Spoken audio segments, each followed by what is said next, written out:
Peacemakers of Christo. இயேசுவில் அன்பார்ந்த சகோதர சகோதரிகளே, முதல் ராஜாக்கள் 17வது அதிகாரத்தில் பார்க்கின்றோம்.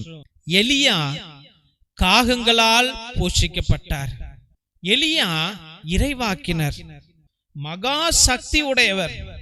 அவர் மரித்தோரை எழுப்புகின்றார், மழை வர வைக்கின்றார், நோயாளியை சுகமாக்குகிறார், நாகமானை சுகமாக்குகின்றார் என்ற பலவிதமான ஆவிக்குரிய மனிதனாக சக்தி உடையவராக எலியா இருக்கின்றார்.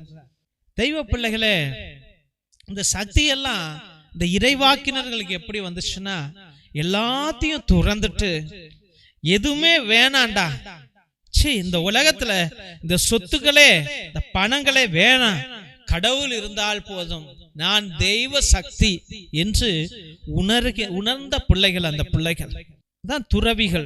எல்லாத்தையும் திறந்துட்டு போறவங்க தான் துறவிகள். அப்ப எலியா அவர் உண்மை மனிதன். அந்த உண்மை மனிதனுக்கு சோதனை, அந்த ராஜாவால் அவன் அழிக்கப்பட வேண்டும் என்று கட்டளை பிறப்பிக்கப்படுகிறது. ஆகார் கோபமான மனிதன், இந்த மன்னன் கட்டளை பிறப்பித்து விட்டான். அந்த இறைவாக்கினரை போட்டு வெட்டு என்று சொல்லிவிட்டான். பயந்து போய், இறைவாக்கினர் தான், மனுஷன் தானே, பயம். கடவுளுடைய தூதர் சொல்லுகிறார், இங்க இருக்காதே, ஓடிப்போ என்று சொல்லுகிறார். மனிதன் ஓடுகின்றார். ஐயோ, கடவுள் என்னை கைவிட்டு விட்டாரா, இந்த காட்டுக்குள்ள போனா ஒண்ணுமே இல்லையே என்று அவதிப்படுகின்றார். அப்ப அனுதினமும் ஒரு காகம் எலியாவை போஷிக்கிறது. இந்த காகம் எப்படி வந்துச்சு, கரெக்டா எலியாவுக்கு ஏன் வந்துச்சு, கரெக்டா அவர்கிட்ட கொண்டு போய் எப்படி அந்த ரொட்டியையோ இல்ல பழங்களையோ கொண்டு போய் கொடுக்கிறது என்ற ஆச்சரியம். அதுதான் கடவுளுடைய மகிமையான காரியங்கள். தெய்வ பிள்ளைகளை, இந்த அற்புதம் பைபிள்ல முதல் ராஜா 17வது அதிகாரத்துல கொடுக்கப்படுகிறது. தெய்வ பிள்ளைகளை, இன்னைக்கு எத்தனையோ குருக்களுக்கு, எத்தனையோ கன்னியர்களுக்கு பலவிதமான சோதனைகள். எல்லா குருக்களும் எல்லா கன்னியர்களும் அன்றைய நாளில ராஜாக்களை போல இருந்தார்கள். ஆனால் இன்னைக்கு பயந்து போய் இருக்கிறார்கள், இல்ல ஒரு வேலைக்காரனை போலதான் இருக்கிறார்கள்.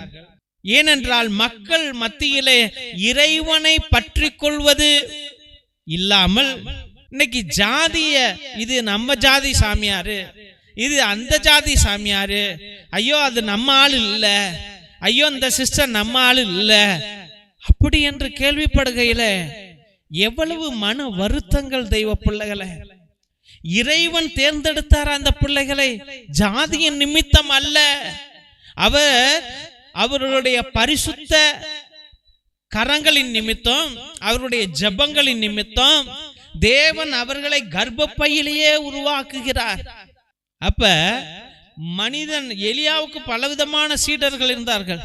சீடர்கள் வழியாக தேவன் அவருக்கு சாப்பாடு போடல. தெய்வ பிள்ளைகளை, நல்ல உணருங்கள், அவர் காகத்தின் வழியாக சாப்பாடு போட்டார். அப்ப தேவன் நினைத்தால் ஒரு மனிதனை எப்படி வேண்டுமானாலும் தேர்ந்தெடுப்பார், எந்த இடங்களில் வேண்டுமானாலும் தேர்ந்தெடுப்பார், அவர் எப்படி வேண்டுமானாலும் போஷிப்பார், எப்படி வேண்டுமானாலும் போஷிப்பார். அவர் வாழ்க்கையில 13 அற்புதங்கள் செய்தார். எலியா வாழ்க்கையில. தெய்வ பிள்ளைகளே, கடைசியாக அவர் விண்ணிற்கு எடுத்து செல்லப்பட்டார். அவர் உடல் இந்த மண்ணை சார்ந்தது அல்ல, அது விண்ணை சார்ந்ததாக மாறி போனது. எவ்வளவு புனிதமான மனிதர். தெய்வ பிள்ளைகளை, அப்ப ஏன் நீயும் நானும் அதே போல மாற முடியாது? எல்லாத்தையும் விட்டு, வீட்டை விட்டு, காரை விட்டு, பெற்றோர்களை விட்டு, அண்ணன் தம்பிகளை விட்டு, மனைவியை விட்டு, பிள்ளைகளை விட்டு, கணவனை விட்டு, எல்லாத்தையும் நிறைய பேர் வீட்டுல பாக்குறேன். கணவனை தூக்கி தலையிலேயே வச்சுக்கோ, அவன் என்ன பண்றான், எந்த செல்போனை நோன்றான், யார்கிட்ட பேசுறான், எங்க போறான், யாரோட வரான், அவன் எங்க இப்ப ஏன் லேட்டா வந்தான், இது போல 24 மணி நேரமும் ஒரு நாளைக்கு 28 மணி நேரம் இருந்தா கூட 28 மணி நேரமும் கணவனை பற்றியே யோசனை. எப்படிடா அவனை பிடிப்போம், எப்படிடா அவனை சிக்க வைப்போம், எப்படிடா அவன் மாட்டுவான்னு நினைக்கிற மனைவிகள் ஏராளம் ஏராளம். அதே போல 28 மணி நேரமும் கணவனும் இவள்கிட்டேருந்து எப்படி எஸ்கேப் ஆகலாம், இவரை நம்ம எதனா செஞ்சா அவ நம்மளை பிடிச்சிடுவா, அவள் நம்ம தப்பிச்சு போயிடணும், அவள்கிட்ட வாய் கொடுக்க கூடாது, அவளை பார்க்க கூடாது, அவளை கண்டுக்க கூடாது, இன்னும் எஸ்கேப் ஆகுற கணவன்மார்கள் ஏராளம் ஏராளம். தெய்வ பிள்ளைகளே, அதே போல பிள்ளைங்களும் வாழ்ந்து கொண்டிருக்கிறார்கள். எஸ்கேப் ஆகிக்கொண்டு வாழ்கிற பிள்ளைகள் ஏராளம். தெய்வ பிள்ளைகளே, இந்த சூழ்நிலையில் தான் நாம் வாழ்ந்து கொண்டிருக்கின்றோம். இந்த சூழ்நிலையில் தான் நாம் வாழ்ந்து கொண்டிருக்கிறோம். அப்ப எலியா புனித மனிதனாக மாறினார். எலியா பாவ மனிதர் அல்ல, எலியா புனித மனிதராக வாழ்ந்தார். அதே போல நாமும் புனித வாழ்க்கையில வாழ முயற்சி எடுப்போம். நம்மை தேவன் போஷிப்பார், கண்டிப்பாக போஷிப்பார். நீ எதை பற்றியும் எதிரி உன்னை அழிக்க போகிறான் என்று ஐயோ இனிமே நம்ம என்ன செய்ய போகிறோம் என்று நினைக்காதே. கர்த்தர் உன்னை காப்பார், கர்த்தர் உன்னை ஆசீர்வதிப்பார். கர்த்தர் வல்லவரான கர்த்தர், அவர் மகா சக்தியை உன் மீது ஊற்றுவார். அதனால கலங்காதே, தவியாதே. கண்களை மூடி செபிப்போம். என் நேச பிதாவே, கர்த்தவாகிய கர்த்தாவே, உம்மை துதிக்கிறோம், மகிமைப்படுத்துகிறோம் சுவாமி. என் தெய்வ பிதாவே, எலியாவை போஷித்தரே சுவாமி. எதிரியின் நிமித்தம் ஆண்டவரே அவன் மனம் உடைந்து போனான் சுவாமி. ஆனால் நீர் அவனை கைவிடவே இல்லை ஆண்டவரே. அவரை காப்பாற்றினீ சுவாமி. காகத்தின் வழியாக ஆண்டவரே 30 நாட்கள் அவனுக்கு ஆண்டவரே ஆகாரத்தை கொடுத்தரே சுவாமி. ஏசப்பா, அந்த அற்புதம் எப்படி நடந்துச்சுன்னு தெரியல ஆண்டவரே. ஆனால் அந்த காகம் உன் பேச்சை கேட்டது சுவாமி. மனிதனாக நான் இன்று ஆண்டவரே உன் பேச்சை கேட்காமல் போலாம், என் பலகீனத்திலே நான் விழுந்து கிடக்கலாம் ஆண்டவரே. ஏசப்பா, என் தெய்வ கர்த்தாவே, என் பலகீனத்திலிருந்து நான் எழணும் சுவாமி. ஏசப்பா, என் பாவத்திலிருந்து நான் எழணும் ஆண்டவரே. அப்பா, என் குடி பழக்கத்திலிருந்து நான் எழணும் ஆண்டவரே. என் போதை பழக்கத்திலிருந்து எழணும் ஆண்டவரே. என்னுடைய காம பழக்கத்திலிருந்து நான் எழணும் ஆண்டவரே. என்னுடைய பணாசை பழக்கத்திலிருந்து நான் எழணும் ஆண்டவரே. என்னுடைய தகாத உறவுகளின் பாவங்களிலிருந்து நான் எழணும் ஆண்டவரே.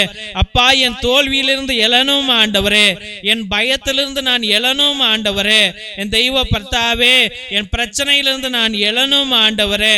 இயேசுவே, நீர்தானே உன் பிள்ளைகளை காப்பாற்ற வேண்டும் என்று அப்பா, இந்த பிள்ளைகளுடைய வாழ்க்கையில அற்புதங்களையும் ஆச்சரிய காரியங்களையும் நீர் அள்ளி கொட்ட வேண்டும் என்று அப்பா, சந்தேகங்களை ஒழித்து போடுகிறேங்க ஆண்டவரே. இயேசப்பா, தெய்வ கர்த்தாவே, முழுவதுமாக நான் உம்மை நம்பணும் ஆண்டவரே. உம்மை நான் ருசித்து பார்க்கணும் ஆண்டவரே. ஆண்டவரே, உன் பிள்ளைகளை நீர் கண்ணோக்கும்படியாக இந்த பிள்ளைகளுக்கு தேவையான அனுகிரகங்களையும் அற்புத காரியங்களையும் நீர்தாமே செய்ய வேண்டும் என்று ஜெபித்து அருமையான பிள்ளைகளை உம்முடைய பரிசுத்தமான கல்வாரி பாதத்திலே சமர்ப்பித்து ஜெபிக்கிறோம் எங்கள் ஜீவனுள்ள நல்ல பிதாவே. ஆமென், ஆமென், ஆமென். திருசிலுவை ஆசீர்வாதத்தை பெற்றுக்கொள்வோம். தந்தை ஆசீர்வாதத்தின் திருசிலுவை. திருசிலுவை உனக்கும் உன் குடும்பத்திற்கும் வெளிச்சமாய் இருக்கிறது. நரக சர்ப்பம் உனக்கு அதிபதியாக வேண்டாம். சாத்தானே, அப்பாலே போ. அபத்தங்களை இப்பிள்ளைகளுக்கு போதிக்காதே. நீ கொடுப்பது தீது, நீயே அந்த நஞ்சை உட்கொள். நற்கருணை ஆசீர்வாதத்தை பெற்றுக்கொள்வோம். எல்லாம் வல்ல இறைவன் தந்தை, மகன், தூய ஆவியார் உங்களையும் உங்கள் குடும்பத்தையும் ஆசீர்வதித்து வழி நடத்தி காத்தருள்வாராக. ஆமென், ஆமென், ஆமென். இயேசுவில் அன்பார்ந்த சகோதர சகோதரிகளே, முதல் முறையாக நாங்கள் அனைவருக்கும் எங்களுடைய மனமார்ந்த நன்றிகளை தெரிவித்துக் கொள்கிறோம். எத்தனையோ பிள்ளைங்க உங்க கஷ்டத்தின் மத்தியிலும் கவலையின் மத்தியிலும் எங்கள் ஏழை எளிய பிள்ளைகளுக்கு, அனாதை பிள்ளைகளுக்கு உங்களுடைய பத்தாத துணி, பயன்படுத்தாத துணி, பழைய துணிகளை கூட நீங்கள் அனுப்பி வைக்கிறீர்கள். இன்னும் ஏராளமானோர் நோட்டு, பேனா, புஸ்தகம், சோலார் லைட் என்று அனுப்பி வைக்கிறீர்கள். எங்களுடைய ஏழை குடும்பங்களுக்கு நீங்கள் உதவுவதற்காக எங்கள் மனமார்ந்த நன்றிகளை தெரிவித்துக் கொள்கிறோம். எங்களுடைய சபை ஸ்தாபகர் மோஸ்ட் ரெவரண்ட் பிஷப் ஹிபோரா குஷாலா அவர்கள் தலைமையிலும் எங்களுடைய சபை தலைவர் ஃபாதர் கிஷோர் பாபு தலைமையிலும் நீங்கள் அனுப்புகின்ற ஒவ்வொரு துணிகளும் ஏழை எளிய பிள்ளைகளுக்கு பகிர்ந்தளிக்கப்படுகிறது. பிள்ளைகள் படிப்பதற்கு பகிர்ந்தளிக்கப்படுகிறது. அதை தான் இந்த போட்டோல நீங்க பார்த்து கொண்டிருக்கிறீர்கள். உங்களுடைய மனமார்ந்த உதவிகளுக்கு எங்கள் அன்பான ஜெபங்களும் நன்றிகளும் மற்றுமாக உங்களால் முடிந்த அளவுக்கு உங்களுடைய உற்றார் உறவினரிடம் சொல்லி கூட இந்த பழைய துணி, பத்தாத துணி, பயன்படுத்தாத துணிகளையும் மற்றுமாக ஏதாவது நோட்டு, பேனா, புஸ்தகங்களை கூட நீங்கள் தொடர்ந்து அனுப்பும்படியாக அன்போடு வேண்டுகின்றோம். மற்றுமாக ஒவ்வொரு நாளும் மதியம் 3 மணியிலிருந்து 5 மணி வரைக்கும் நீங்கள் அனுப்புகிற கருத்துக்களை ஆண்டவருடைய பாதத்தில் சமர்ப்பித்து தெய்வ பிள்ளைகளை ஒரே குருவானவர் இறை இரக்கத்தின் ஜெபமாலை, இறை இரக்கத்தின் நவநாள், ஆராதனை, உன்னத திருப்பலி அர்ப்பணித்து ஜெபித்துக் கொண்டிருக்கிறோம். தெய்வ பிள்ளைகளை உங்களுடைய கருத்துக்கள் நிறைவேற அன்றாட ஆண்டவரோடு மன்றாடி கொண்டிருக்கிறோம். உங்க கருத்துக்களை அனுப்புங்கள். ஒருவேளை உங்கள் விண்ணப்பங்கள் நீண்ட நாட்கள் நிறைவேறாமல் இருந்தால் நேர்த்தி திருப்பலி அர்ப்பணியுங்கள். 3 திருப்பலி, 5 திருப்பலி, 7 திருப்பலி, 9 திருப்பலி, 12 திருப்பலி, 21 திருப்பலி, 33 திருப்பலி என்று நீங்கள் அர்ப்பணிக்கலாம். ஒருவேளை உங்களுடைய குடும்பத்தில் யாராவது மரித்திருந்தால் அவர்களுக்கு கிரகோரியன் மாஸ், அதாவது புனித கிரகோரியார் திருப்பலியை அர்ப்பணியுங்கள். 30 திருப்பலி ஒரு ஆத்மாவுக்காக ஒரு குருவானவர் என்னாலும் ஜெபித்துக் கொண்டிருப்பார். அவருடைய நித்திய இளைப்பாறுதலுக்காக ஜெபிப்பார். அதை நீங்கள் அர்ப்பணிக்கப்படியாக அன்போடு வேண்டுகின்றோம். மிரக்கல் ஆயில், அதிசய எண்ணெய், இது கோகனட் ஆயிலோ மற்ற எண்ணெயோ கிடையாது. இது நிஜமாகவே உயிரை காக்கும், வலியை நீக்கும், ஆஸ்மா வலிக்கும், மூச்சு வாங்குதலுக்கும், மூச்சு திணறலுக்கும், வயிற்று வலிக்கும், கால் வலிக்கும், தலைவலிக்கும், அனைத்திற்கும் பயன்படும். தெய்வ பிள்ளைகளே, இதை நீங்கள் வாங்கி பயன்படுத்தும்படியாக அன்போடு வேண்டுகிறோம். நீங்க மட்டும் பயன்படுத்துவதும் இல்லாமல் மற்றவர்கள்ட்டையும் சொல்லுங்க, இந்த எண்ணெயை வாங்கி பயன்படுத்துங்க, எல்லா வழிகளிலிருந்து ஆண்டவர் விடுதலை கொடுப்பார் என்று சொல்லும்படியாக அன்போடு வேண்டுகின்றோம். ரத்தத்தின் விடுதலை ஜெப புத்தகம் அந்த காலத்தில் நம்முடைய மூதாதையர்கள் அந்தோனியா தகடு, செபஸ்தியா தகடு எழுதுவதற்கு பயன்படுத்திய ரகசிய ஜெபங்கள் உடையவை, சக்திமிக்க ஜெபங்கள் உடையவை. இதை வாங்கி நீங்கள் பயன்படுத்தும்படியாக அன்போடு வேண்டுகிறோம். இது செய்வினை அகற்றுவதற்கும், கட்டுகளை உடைப்பதற்கும், குடும்ப வளர்ச்சி அடைவதற்கும் அருமையான ஜெபங்கள் உடையவை. இது தமிழ்ல, இங்கிலீஷ்ல இருக்கு. இதையும் நீங்கள் வாங்கி பயன்படுத்தும்படியாக அன்போடு வேண்டுகின்றோம். மற்றுமாக தெய்வ பிள்ளைகளே, ஒவ்வொரு நாளும் மதியம் 3 மணியிலிருந்து 5 மணி வரைக்கும் இந்த ஜெப வழிபாட்டை கலந்து கொள்ளுங்க. இந்த சேனலை பார்க்கிறவங்க, இது கடவுள் கொடுத்த சேனல், இதை தயவு செய்து சப்ஸ்கிரைப் பண்ணுங்க, இதை ஷேர் பண்ணுங்க. கஷ்டப்படுகிறவங்களுக்கு இந்த வீடியோவை அனுப்பி இதுல கலந்து கொள்ளுங்க என்று அன்போடு கேட்டுக்கொள்ளுங்க. இந்த ஊழியத்தை நீங்கள் வளர்க்கும்படியாக அன்போடு வேண்டுகின்றோம். God bless you all.